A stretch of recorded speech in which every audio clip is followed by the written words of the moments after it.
Hello, नमस्ते, आदाब, सत श्री अकाल। जैसा कि आप सब जानते हैं कि हमने जेके एसएसबी के अकाउंटेंसी के एमसीक्यूज़ की सीरीज़ शुरू की है और ये आज उसका सेकंड पार्ट है। पहला पार्ट एक डेमो वीडियो था और इसीलिए उसकी आप लोगों ने मेंशन किया था कि उसकी स्पीड बहुत फास्ट थी और कुछ और भी फीडबैक था। और इन सब इस वीडियो में मैंने कोशिश की है कि वो सारी चीज़ों पे इनकॉर्पोरेट किया जाए और आपके लिए कुछ अच्छे क्वेश्चंस भी लाया जाए।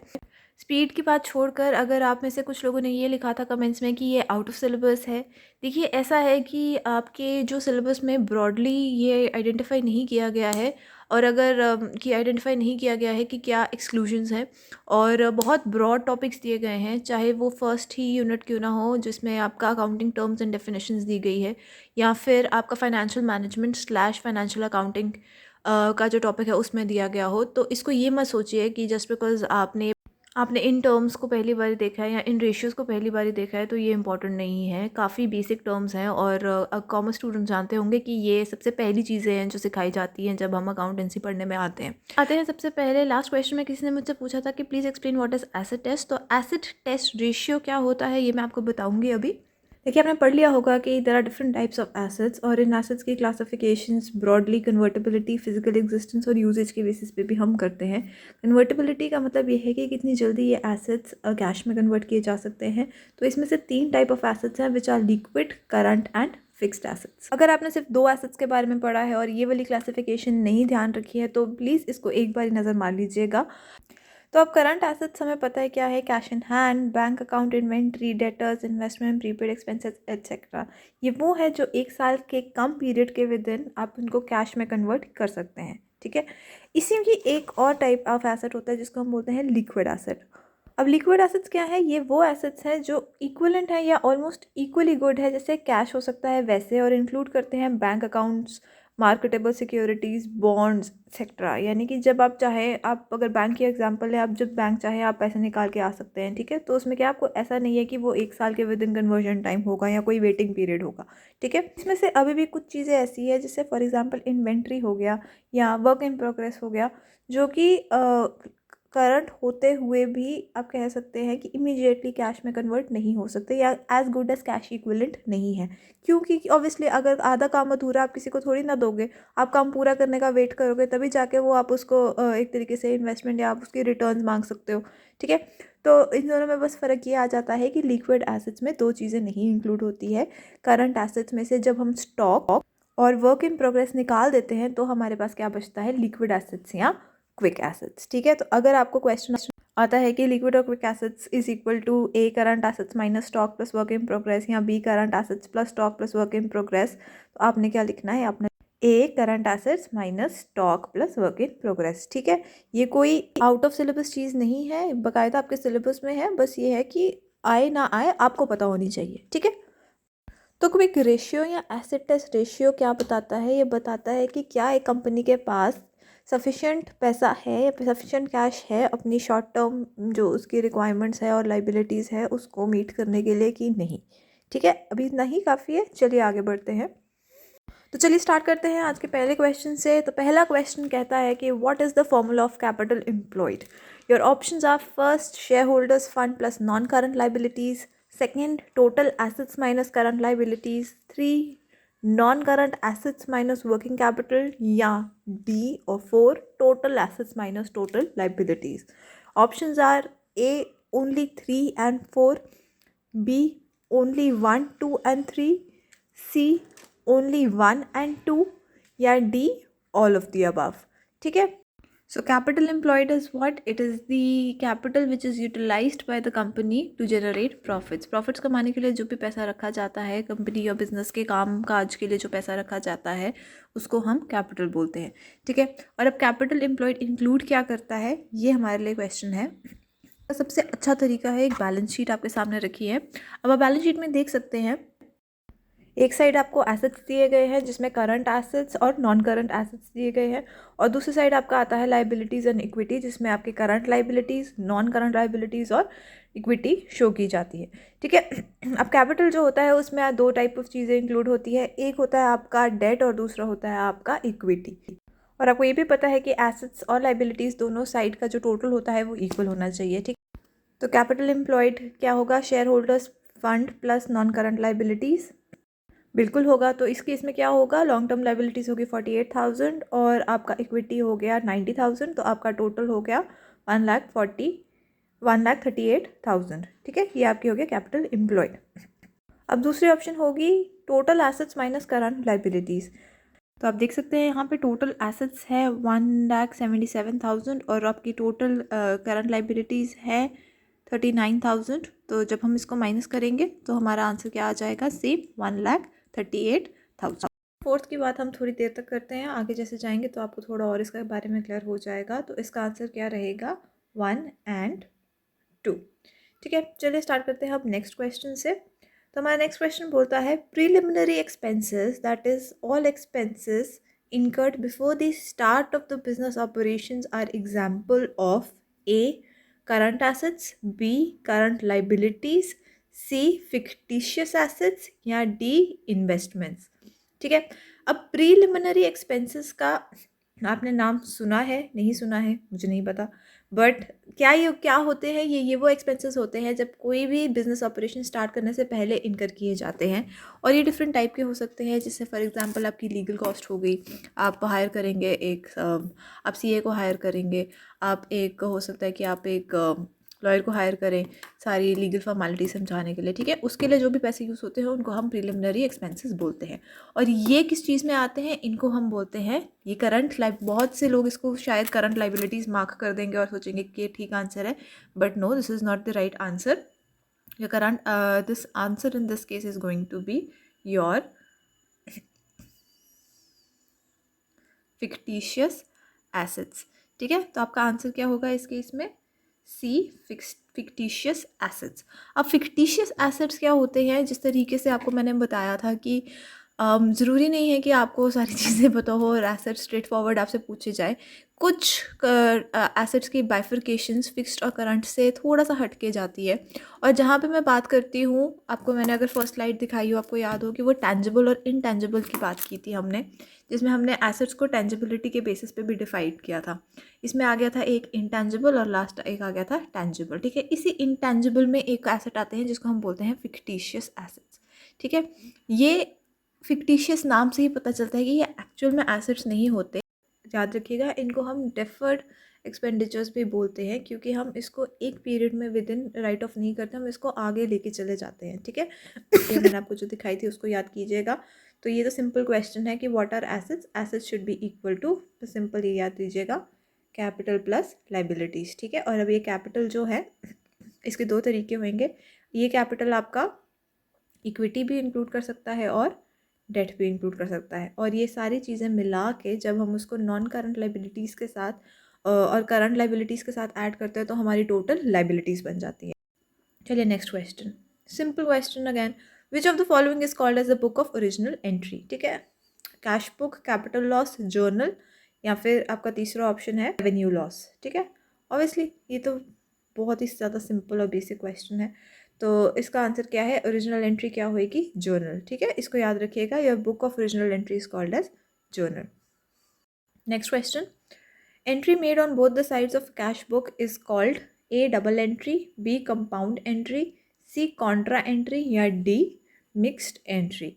ठीक है, तो ये है, अब काफ़ी लोग नाम से बोलेंगे क्योंकि हमारा डबल एंट्री बुक सिस्टम है, तो आपको इतना लगेगा कि हाँ भाई जो दोनों साइड पे एंट्री हो जाएगी उसको हम डबल एंट्री बोलेंगे। जी नहीं, जो हमारा सिस्टम होगा और जो हमारा एंट्री होएगी उसको हम बोलते हैं कॉन्ट्रा एंट्री। ठीक है, जब हम for example bank to cash की एंट्री जो करते हैं इसको हम बोलते हैं कॉन्ट्रा एंट्री। ठीक है, next question is, if more than 2 accounts are involved in a journal entry it is called A double entry, B compound entry, C contra entry या डी सिंगल एंट्री। ठीक है, कभी कभार ऐसा होता है कि हमारे दो सिमिलर एंट्रीज अगर बन रही होती है तो हम क्या करते हैं, उसको कंबाइन करके 3 एंट्रीज को एक साथ शो कर देते हैं। तो इसको क्या हम बोलते हैं, इसको हम बोलते हैं nothing but B compound entry. ठीक, अमाउंट दिया गया है और आपके पास बहुत से एसेट्स हैं जिनको आप डिप्रिसिएशन की एंट्री पास करना चाहते हैं। फॉर एग्जांपल प्लांट हो गया, मशीनरी, फर्नीचर, फिक्सचर्स, बिल्डिंग। ठीक है, फॉर एग्जांपल तो आप क्या करते हैं, आप या तो चाहे तो आप अलग अलग एंट्री पार कर सकते हैं। Depreciation account debit to plant account आपकी एक एंट्री हो गई, ठीक है। दूसरी हो गई depreciation account debit to machinery, ये आपकी दूसरी एंट्री हो गई, ठीक है। ऐसे करते करते आप चाहे तो आप पूरी 6-7 एंट्रीज पास कर सकते हैं, या फिर आपके पास एक सिंपल ऑप्शन है, आप सीधा डेप्रिसिएशन अकाउंट को डेबिट कीजिए और बाकी जितने भी आपके एसेट्स हैं, machinery, plant, furniture, fixtures etcetera, उनको आप क्या कर सकते हैं, उनको आप सीधा क्रेडिट कर सकते हैं और इसको हम बोलेंगे कॉन्ट्रा एंट्री, क्योंकि आप एक से ज़्यादा अकाउंट को डेबिट कर रहे हैं और एक के साथ अकाउंट को क्रेडिट कर रहे हैं, ठीक है। तो इसको हम बोलते हैं कॉन्ट्रा एंट्री। चलिए आते हैं अपने 7th क्वेश्चन पे। तो हमारा 7th क्वेश्चन कहता है कि the balance sheet does not contain A assets, B liabilities, C expenses and income, या डी नन ऑफ दीज, ठीक है। तो आपको मैंने बैलेंस शीट दिखाई थी पहले। अब आप याद कीजिए कि एसेट्स और लाइबिलिटीज़ तो दी जाती हैं, तो क्या नहीं दिया जाता, you right, C is your expenses and income. Expenses and income balance sheet में नहीं शो किया जाता। क्वेश्चन थोड़ा सा न्यूमेरिकल क्वेश्चन है, सिंपल न्यूमेरिकल क्वेश्चन, कुछ कॉम्प्लिकेटेड नहीं है।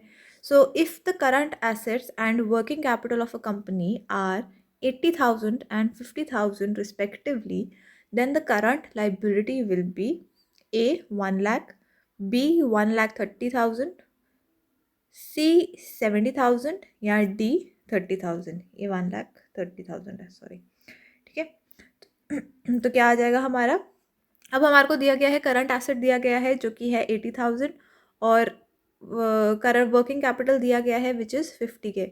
तो हमें क्या निकालना है, हमें निकालनी है करंट लाइबिलिटी। अब करंट लाइबिलिटी को निकालने के लिए हमें पहले पता होना चाहिए कि करंट वर्किंग कैपिटल का फॉर्मूला क्या है। तो अब वर्किंग कैपिटल के फॉर्मूला क्या है, very nice, working capital is equal to your current assets minus current liability. अगर आपको ये नहीं पता था तो प्लीज़ एक बारी जाके इसको लिख लीजिए, पढ़ लीजिए और रिवाइज कर लीजिए, ठीक है। तो वर्किंग कैपिटल का formula is current assets minus current liability. और अब आपको क्या दिया गया है, आपको ये दिया गया है और आपको ये दिया गया है, और आपने क्या निकालना है, ये निकालना है। तो सिंपल है, क्या करेंगे हम लोग, ये हो जाएगा current liability equals to current assets minus working capital. तो इस केस में आंसर क्या आएगा, 80K minus 50K, your answer is 30,000, ठीक है। Hope you got this answer correct. Let's move on to the next question.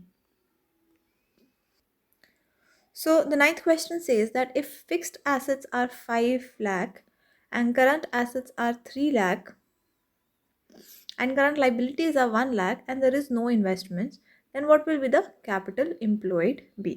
Your options are A 8 lakhs, B 7 lakhs, C 9 lakhs, या D 6 lakh, ठीक है। तो अब मैंने आपको, हम लोग अभी फर्स्ट कैपिटल एम्प्लॉयड को देख चुके हैं और हमें पता चल चुका है कि क्या है उसके अलग अलग फॉर्मूलाज और क्या है। तो एक फॉर्मूला था, आप याद कीजिएगा, वो था शेयर होल्डर्स फंड के रिगार्डिंग नॉन करंट लाइबिलिटीज़, ठीक है। और दूसरा क्या था हमारा, दूसरा था हमारा total assets minus current liabilities. उससे हमारे को दोनों का पता चल जाएगा। तो इस केस में हम लोग क्या ले सकते हैं, हम लोग यही वाला फॉर्मूला लेंगे। तो ये हो जाएगा हमारा total assets minus current liability will give us what, it will give us capital employed, जो कि क्या इंक्लूड करेगा, जो कि इंक्लूड करेगा equity plus retained earnings plus your non current liabilities, ठीक है। तो इस केस में क्या होगा, टोटल एसेट्स कितने होंगे, fixed assets plus current assets. तो ये हो गया हमारे, क्या मिलेंगे हमें, टोटल एसेट्स। तो ये क्या हो गया 8 लाख, और हमें करंट लाइबिलिटीज़ भी दी गई है विच इज़ 1 लाख। तो हमारा कैपिटल एम्प्लॉयड कितना होगा, हमारा कैपिटल एम्प्लॉयड होगा 7 लाख, ठीक है। कुछ नहीं है, ये सारे क्वेश्चंस ऑलमोस्ट सेम ही हैं, बस यही है कि थोड़ा सा आपको इधर से उधर कर दी चीज़ तो आपने कंफ्यूज नहीं होना है, ठीक है। ये क्वेश्चंस आपको आने चाहिए और फॉर्मूला सबके सेम ही है। बड़ी हद है आपको हमेशा ये बैलेंस शीट दिमाग में रखनी है, और इसको अगर आप याद रखेंगे तो आपके बहुत से क्वेश्चंस ऐसे हैं जो सॉल्व हो जाएंगे, एटलीस्ट फाइनेंशियल स्टेटमेंट्स और बैलेंस शीट को लेकर, ठीक है। चलिए बढ़ते हैं अपने नेक्स्ट क्वेश्चन की तरफ। Another very easy question. अब ये क्वेश्चन कहता है कि any difference in trial balance is transferred to अब आपको पता है कि फाइनेंशियल स्टेटमेंट में जो एक अलग एक स्टेटमेंट बनती है जिसको हम ट्रायल बैलेंस बोलते हैं, तो कभी कभार ऐसा होता है कि जब हमारा बैलेंस जब हमारे जो दोनों जो स्टेटमेंट है वो बैलेंस नहीं होती, तो उसका हम एक्सेस जो होता है या उनको बैलेंस करने के लिए जो डिफरेंस होता है उसको उसके लिए एक नया अकाउंट क्रिएट करते हैं। और उस अकाउंट को हम क्या बोलते हैं? उस अकाउंट को हम बोलते हैं सस्पेंस अकाउंट। ठीक है, so any difference in trial balance is transfer to suspense account. ये मुझे इसमें समझाने की कुछ ज़रूरत नहीं है। तो a question says that current liabilities do not include. अब मैंने आपको पीछे बताया कि करंट लाइबिलिटीज़ क्या क्या इंक्लूड करते हैं, और इसमें क्वेश्चन पूछा गया है कि what it does not include. ठीक है, very important, it do not include. तो ए और option is unclaimed dividend, B sundry debtors, C prepaid insurance, या डी बैंक ओवरड्राफ्ट। ठीक है, तो अब इसमें सबसे पहले आपको पता है कि अनक्लेम डिविडेंड क्या है। ठीक है, जो डिविडेंड अभी तक किसी ने क्लेम नहीं किया है वो। देन हो गया सन्ड्री क्रेडिटर्स, वो जिनको आपने पैसे देने हैं। ठीक है, सो दीज आर ऑल्सो, आपको पता है कि these are also current liabilities. Now C is prepaid insurance. ठीक है, तो ये क्या हो जाता है? प्रीपेड इंश्योरेंस यानी कि कोई भी ऐसे एक्सपेंसेस जो हम पहले पे कर देते हैं उनके ड्यू डेट से, उनको हम बोलते हैं प्रीपेड एक्सपेंसेस। वो इंश्योरेंस हो सकता है, वो रेंट हो सकता है। ठीक है, it can be rent, it can be insurance etcetera. And जो भी हम, since we follow something which is called as the accrual based of accounting, हम लोग जितने भी हमारे प्रीपेड एक्सपेंसेस होते हैं उनको हम किस में लेते हैं? उनको हम एज एन एसेट ट्रीट करते हैं। ठीक है, so in this case current liabilities वो तो बिल्कुल नहीं है, इस केस में हम लोग इसको स्ट्राइक ऑफ करेंगे। So the current liabilities do not include prepaid insurance. ठीक है, और दूसरी चीज़ ये भी कि जो हमारे गैप यानी कि जनरली एक्सेप्टेड अकाउंटिंग प्रिंसिपल्स जो हम फॉलो करते हैं, उसने भी ये स्टेट किया गया है कि जो भी हमारे एक्सपेंसेस होते हैं वो उसी अकाउंटिंग पीरियड में रिकॉर्ड करने चाहिए जिसमें उनका बेनिफिट हम लोग जनरेट करते हैं। ठीक है, तो इस केस में क्या होगा? This prepaid insurance is nothing but it is treated as an asset. ठीक है, क्योंकि हमने पहले ही एक तरीके से उसको ख़त्म कर दिया हुआ है, वो अब हमारे सर पे तलवार नहीं लटका रही उसकी चीज़ की। ठीक है, then we have very basic question again कि the basic objective of financial management is a maximization of profits, B profit planning to the organization, C maximization of shareholders wealth, या D insuring financial discipline in the organization. ठीक है, अब basic objective of financial management, पहले तो financial management होती क्या है? Financial accounting तो हमें पता ही है। ठीक है, मैनेजमेंट, फाइनेंशियल मैनेजमेंट एक थोड़ा सा सोफिस्टिकेटेड, आगे बहुत ही आगे जाके हम लोग वास्ट सेंस में पढ़ सकते हैं, लेकिन हमें इतना डीप जाने की ज़रूरत नहीं है। सिंपल शब्दों में बिजनेस जो भी करता है, और एक बिजनेस, एक कंपनी इनफैक्ट जो भी चीज़ करती है वो क्यों करती है? क्योंकि वो चाहती है कि हाँ, प्रॉफिट तो मैक्सिमाइज होना ही चाहिए, बिल्कुल होना चाहिए। प्रॉफिट के बिना कैसे कोई भी बिजनेस सर्वाइव करेगा?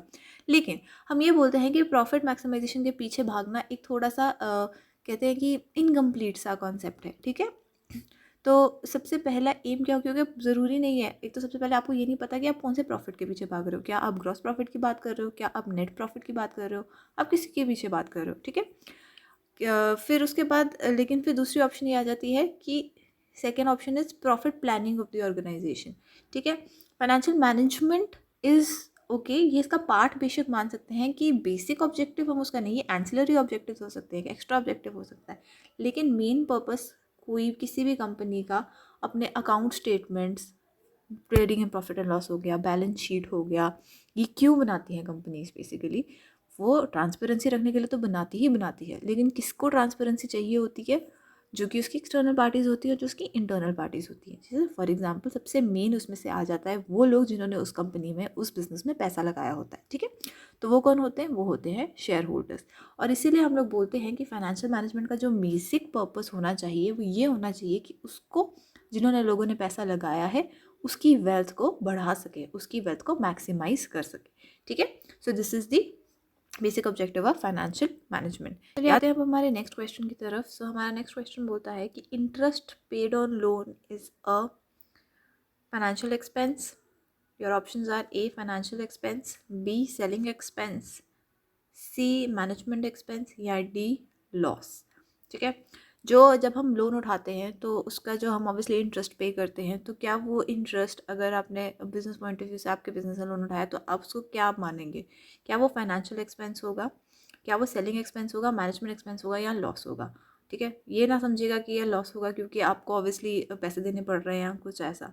ठीक है, सबसे पहले शुरुआत करते हैं फाइनेंशियल एक्सपेंस से। फाइनेंशियल एक्सपेंसेस वो एक्सपेंसेस होते हैं जो हमें डायरेक्टली, जब हमने कुछ बोरो किया होता है या कोई पैसा उठाया होता है या फिर लोन लिया होता है, उससे कंसर्निंग होते हैं। ठीक है, सेलिंग एक्सपेंसेस कौन से होते हैं? सेलिंग एक्सपेंसेस वो एक्सपेंसेस होते हैं जो जनरली हम लोग जब हम लोगों ने एक्चुअल में प्रोडक्ट को उठा के या अपनी चीज़ जो भी हमने बनाई है उसको उठा के बेचना होता है, तो उसके इर्द गिर्द जो भी हमारे खर्चे होते हैं हम उनको रिकॉर्ड करते हैं। इसका एग्जांपल हो गया जिस तरीके से लॉजिस्टिक्स, यानी कि जिस तरीके से आपका प्रोडक्ट बाहर पहुंचेगा, कंज्यूमर के पास पहुंचेगा, शिपिंग।